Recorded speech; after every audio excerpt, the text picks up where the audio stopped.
এখন আমরা ওয়েব সার্ভারে ডোমেইন সংযুক্ত করা দেখব। cPanel-এ আপনার অনুমোদিত যে কয়টি অ্যাডন্স ডোমেইন দেওয়া থাকবে সে কয়টি ডোমেইন সংযুক্ত করতে পারবেন। আপনার FTP অ্যাকাউন্টের মধ্যে যে কোনো ডিরেক্টরিতে আপনি ডোমেইন সংযুক্ত করতে পারেন।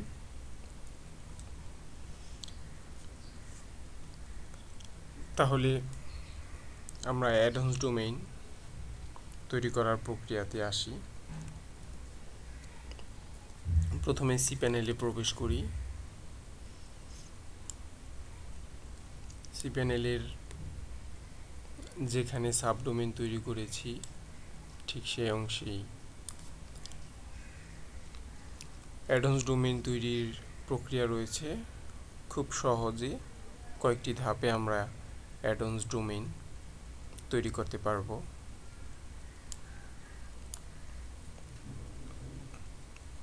অ্যাডন্স ডোমেইনে ক্লিক করি।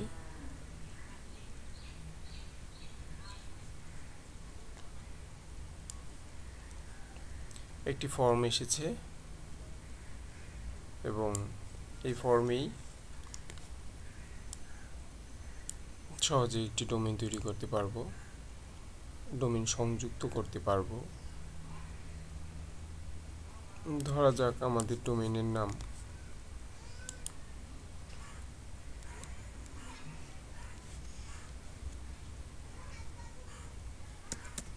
greethostbd.com। এটার জন্য একটি FTP ইউজার নেম নিতে হবে। FTP ইউজার নেম দিলাম greethostbd, অথবা যে কোনো FTP ইউজার নেম দিতে পারেন। মূলত একটি অ্যাডন্স ডোমেইন তৈরি হওয়ার সাথে সাথে একটি FTP অ্যাকাউন্টও তৈরি হয়ে যায় এবং পাবলিক HTML ফোল্ডারে ওই ডোমেইনের নামে একটি ফোল্ডার ক্রিয়েট হয়। পাসওয়ার্ড দিয়ে দিই।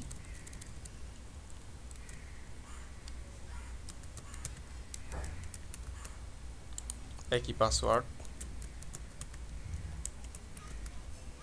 এখানে দিলাম। এরপর অ্যাড ডোমেইনে ক্লিক করলে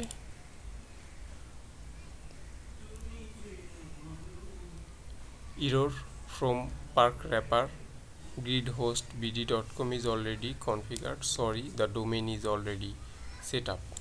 এই ডোমেইনটি সেট আপ করা হয়েছে এবং এই সার্ভারেই সেট আপ করা হয়েছে, এই জন্য এই কমান্ড এসেছে। আপনার যে ডোমেইন সেট আপ করা হয়নি শুধুমাত্র সেই ডোমেইনগুলোই সেট আপ করতে পারবেন। ব্যাকে ক্লিক করি।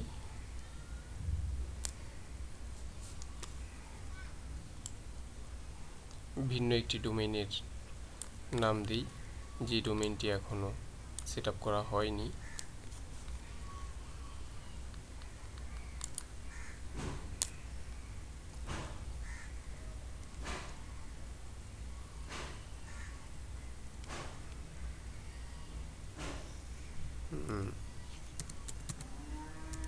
howcow.com howcow, এখানে আগের মতো পাসওয়ার্ড দিই।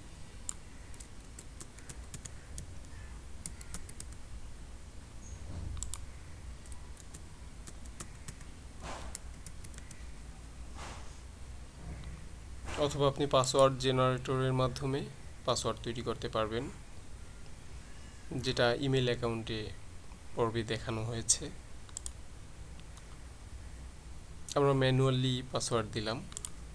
অ্যাড ডোমেইনে ক্লিক করি। add-on domain howcow.com has been created। ডোমেইনটি তৈরি হয়ে গেছে। গো ব্যাকে ক্লিক করে আমরা আগের অংশে চলে যাই এবং এখানে দেখেন যে ডোমেইনটি রয়েছে howcow.com এবং এটার ফোল্ডারের অ্যাড্রেস ইউজার নেম, এবং এটি রিডাইরেক্ট করা হয়নি। চাইলে আপনি সাবডোমেইনের মতো এটাকেও রিডাইরেক্ট করতে পারেন।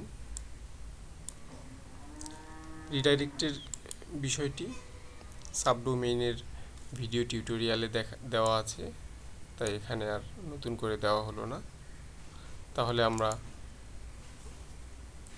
খুব সহজেই অ্যাডন্স ডোমেইন তৈরি করতে পারবো। টিউটোরিয়াল বিডির ভিডিও টিউটোরিয়ালে সবাইকে আমন্ত্রণ।